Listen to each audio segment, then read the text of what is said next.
ரயில் நிலையத்தின் ஒரு மூலையில் சோகமாக உட்கார்ந்திருந்தான் சிறுவன் ரவி. கைகளை நீட்டி பிச்சை கேட்டான்.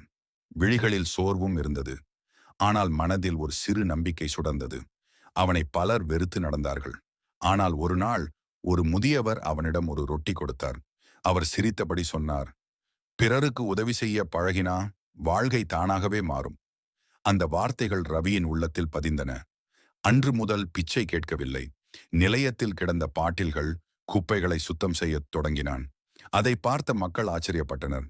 முன்னா பா என்ற டீ வியாபாரி அருகில் வந்து, டெலிவரி வேலை பண்ணுவியா என்று கேட்டார்.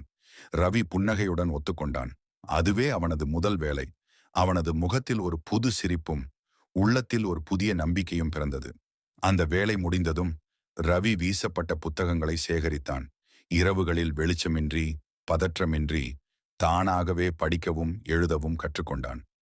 ஒரு நாள் ஒரு தொழிலதிபர் அவனது நற்பண்புகளை கவனித்தார். அவனை அலுவலகத்தில் சிறிய வேலைக்கு அழைத்தார். அங்கு ரவி கணினியை கற்றான், கணக்குகளை கற்றான், வாடிக்கையாளர் சேவையையும் கற்றான்.